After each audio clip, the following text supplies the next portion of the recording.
श्री गणेशाय नमः। एसएस गीत भजन पर आपका स्वागत है। माघ मास शुरू हो चुका है और पवित्र माघ मास में प्रातः स्नान करने का विशेष महत्व है। प्रातः स्नान करके माघ महात्म पढ़ने व सुनने से विशेष पुण्य की प्राप्ति होती है। इसी कथा श्रृंखला में हम आपके लिए एसएस गीत भजन पर माघ महात्म के सभी अध्याय प्रतिदिन सुनाने का प्रयत्न करेंगे, जिनको ध्यानपूर्वक और श्रद्धापूर्वक सुनकर आप भी पुण्य लाभ प्राप्त कर सकते हैं। जो व्यक्ति सुबह स्नान नहीं कर सकते वो कथा सुनकर भी पुण्य लाभ प्राप्त कर सकते हैं। माघ मास महात्म 8वां अध्याय। यमदूत कहने लगा कि तुमने बड़ी सुंदर वार्ता पूछी है। यद्यपि मैं पराधीन हूँ, फिर भी तुम्हारे स्नेहवश अपनी बुद्धि के अनुसार बतलाता हूँ। जो प्राणी काया, वाचा और मनसा से कभी दूसरों को दुख नहीं देते, वे यमलोक में नहीं आते। हिंसा करने वाले वेद, यज्ञ, तप और दान से भी उत्तम गति को नहीं पाते हैं।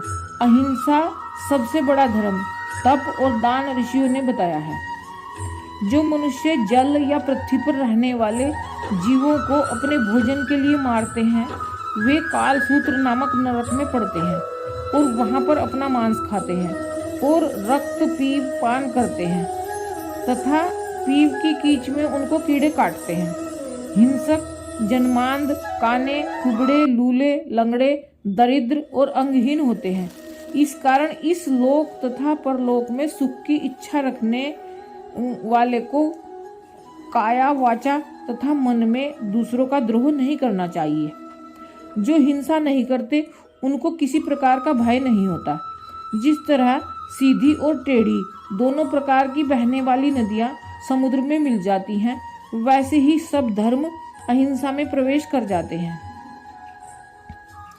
ब्रह्मचारी, गृहस्थ, वानप्रस्थी तथा यति सभी अपने अपने धर्म का पालन करने और जितेंद्रिय रहने से ब्रह्मलोक को प्राप्त करते हैं। जो जलाशय आदि बनाते हैं और सदैव 5 यज्ञ करते हैं, वे यमपुरी में नहीं जाते। जो इंद्रियों के वशीभूत नहीं हैं, वेदवादी और नित्य ही अग्नि अर्थात हवन आदि का पूजन करते हैं, वे स्वर्ग को जाते हैं।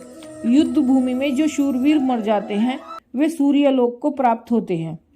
जो अनाथ स्त्री, शरण में आए हुए तथा ब्राह्मण की रक्षा के लिए प्राण देते हैं, वे कभी स्वर्ग से नहीं लौटते हैं। जो मनुष्य लूले, लंगड़े, वृद्ध, अनाथ तथा गरीबों का पालन करते हैं, वह भी स्वर्ग में जाते हैं।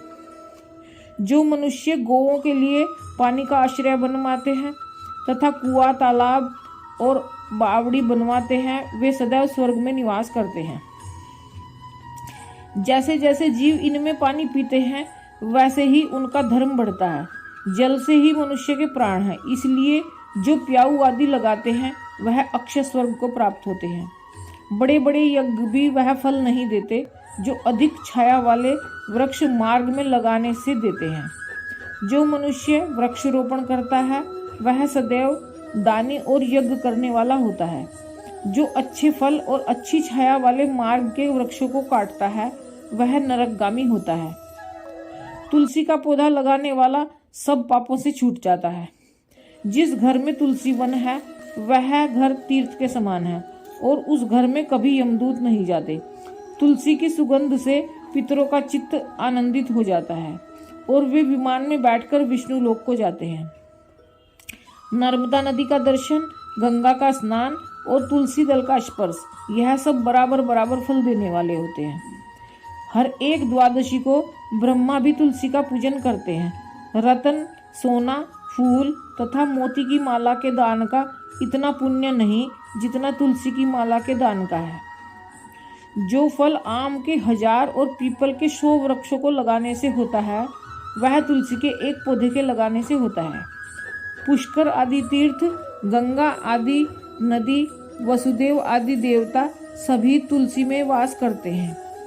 जो एक बार, 2 या 3 बार रेवा नदी से उत्पन्न शिव मूर्ति की पूजा करता है अथवा स्फटिक रत्न के पत्थर से आप निकले हुए तीर्थ में पर्वत या वन में रखी हुई शिव की मूर्ति की पूजा करता है और सदैव ओम नमः शिवाय मंत्र का जप करता है, यमलोक की कथा भी नहीं सुनता, प्रसंग, शत्रुता, अभिमान से शिव पूजा के समान पाप को नष्ट करने वाला तथा कीर्ति देने वाला 3 लोक में और कोई काम नहीं है।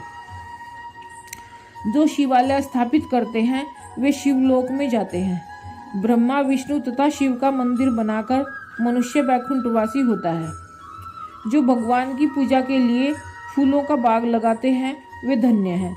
जो माता पिता, देवता और अतिथियों का सदैव पूजन करते हैं वे ब्रह्मलोक को प्राप्त होते हैं। इस प्रकार 8वां अध्याय समाप्त।